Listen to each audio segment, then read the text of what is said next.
Halo semuanya, apa kabarnya nih? Semoga teman-teman semua di dalam keadaan sehat, dilancarkan pekerjaan maupun usahanya, amin.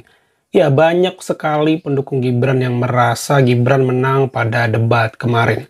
Tapi pada video kali ini kita akan menyimak pemaparan dari pakar komunikasi ya, Effendi Ghazali ya, yang sudah sering warawiri di televisi nasional, memberikan analisa-analisanya seputar isu politik. Nah, ternyata menurut Effendi Ghazali, teknik yang dipakai Gibran itu teknik yang paling rendah dalam perdebatan perdebatan ya, berarti artinya tidak berkualitas. Mungkin itu juga penyebabnya sudah banyak tidak dipakai pertanyaan-pertanyaan menjebak seperti SGIE kepada Caimin gitu ya. Mungkin itu alasannya tidak dipakai lagi dalam perdebatan tebakan saya ya. Mungkin karena dirasa menghilangkan martabat dari perdebatan itu karena dirasa merusak kualitas perdebatan tersebut. Nah, bagaimana penjelasan Effendi Ghazali? Coba kita simak videonya bareng-bareng. Dalam ilmu komunikasi, itulah yang tadi terjadi. Jadi itu adalah adaptive concept of thought dan rasional. Jadi orang itu mengenal istilah-istilahnya sendiri, sementara orang lain juga mengenal istilah-istilah. Begini, ya. Apakah Anda menilai ada strategi penjebakan yang dilakukan? Oh bukan, saya nggak mau menyebut istilah penjebakan, tapi itu adalah dari 7 teknik untuk berdebat, itu yang paling bawah. Tapi ini berulang, coba ya pelan-pelan saya sebutkan. 2014 ada pertanyaan tentang TPID, yaitu ya tim pengendali investasi daerah, ditanyakan oleh Pak Jokowi kepada waktu itu Pak Prabowo, ya kan? Pak Prabowo juga nggak terlalu tahu. 2019 Pak Jokowi menanyakan lagi startup unicorn kepada Pak Prabowo. Pak Prabowo kemudian jawabnya kurang lebih gini, yang online itu kan gitu ya. Jadi, tapi karena cuma 2, strateginya didaur ulang. Walaupun saya mengatakan itu yang paling bawah, karena tadi seperti yang saya katakan, kalau Anda itu mengingatkan dengan konteks komunikasi, maka keluar itu tadi RT atau TR, di mana adaptive concept ya, between thought and rationality. Itu ada 3 unsurnya. Yang pertama modus, buffers, dan kemudian pattern matcher.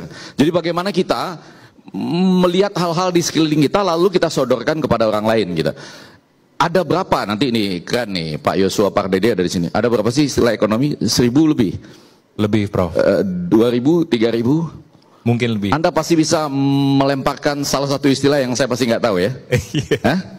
Betul. Kecuali saya penggemar teka-teki ya. Cuma berulang.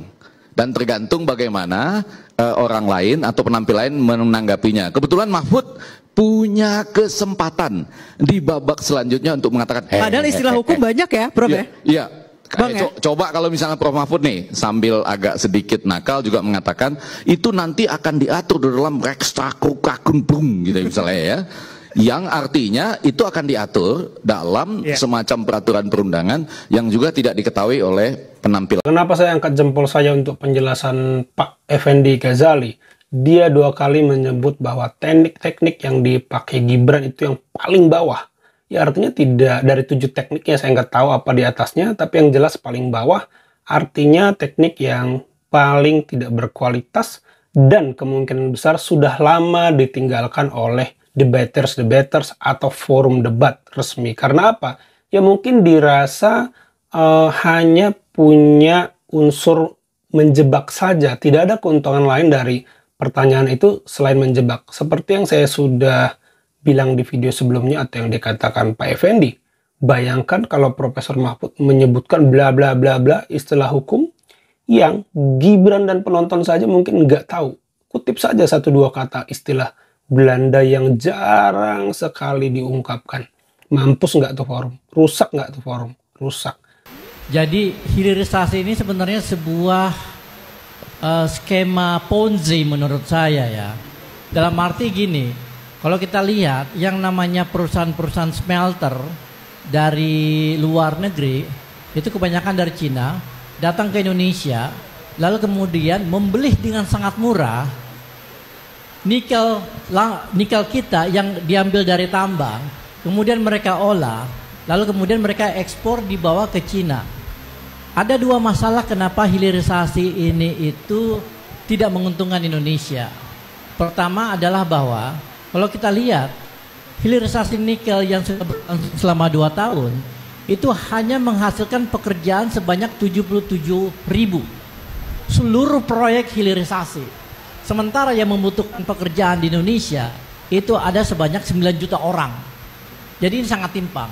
Kedua, nilai tambah yang disebutkan oleh Gibran tadi, yang dibangga-banggakan oleh Pak Jokowi, itu tidak masuk ke Indonesia sebenarnya. Nilai tambahnya ke perusahaan Cina.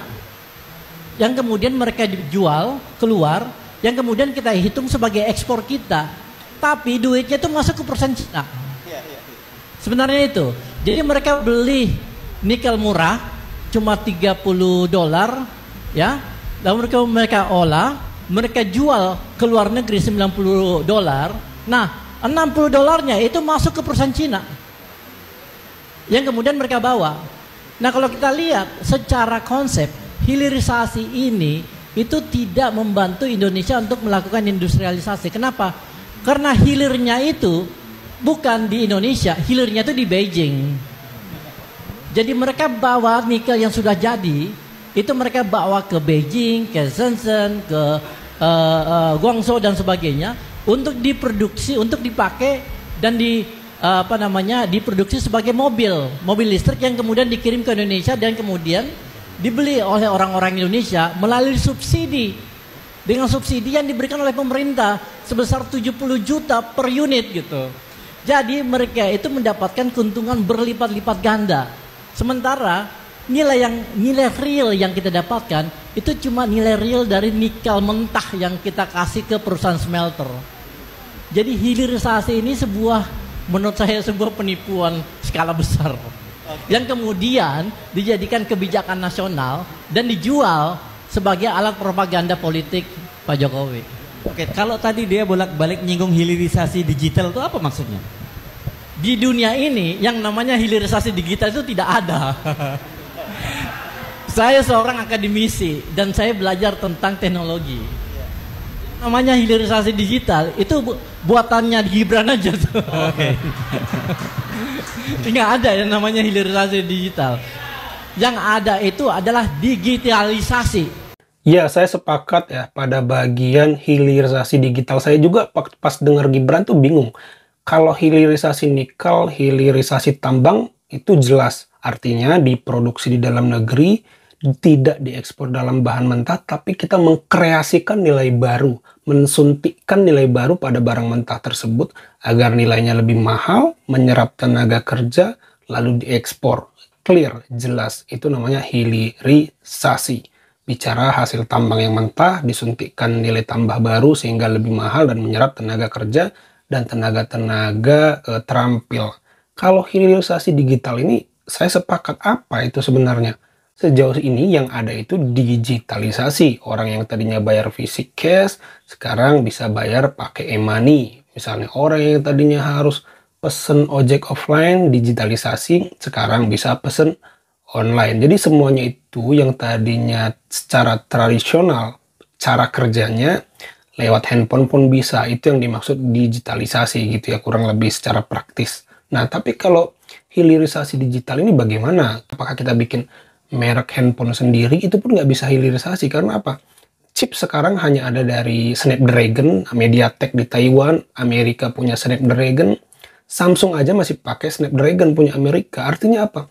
Mustahil hilirisasi itu ada di dunia digital. Yang ada itu digitalisasi. Atau kalau bicara produk teknologi, diproduksinya di dalam negeri. Tapi itu tidak tepat istilah hilirisasi itu karena membuatnya itu di Indonesia. Tapi itu bukan buatan Indonesia. Misalnya Samsung, ya itu tetap punya Korea. Tapi diproduksinya di dalam negeri. Ini lebih masuk akal dengan tujuan menyerap tenaga kerja. Kan ada TKDN tuh minimal 40% kalau tidak salah. Nah itu kan tujuannya untuk menyerap tenaga kerja di mana perusahaan global bekerja sama dengan perusahaan-perusahaan lokal. Nah ini lebih masuk akal. Kalau hilirisasi digital ini hanya keren saja tapi kosong, saya tidak mengerti juga. Saya sepakat dengan si bapak tadi, itu maknanya apa? Nah mungkin pendukung Gibran garis keras bisa coba jelaskan di kolom komentar. Ya itu aja teman-teman video kali ini. Terima kasih yang sudah menyimak sampai selesai. Semoga videonya bisa dinikmati. Sampai jumpa di video saya selanjutnya.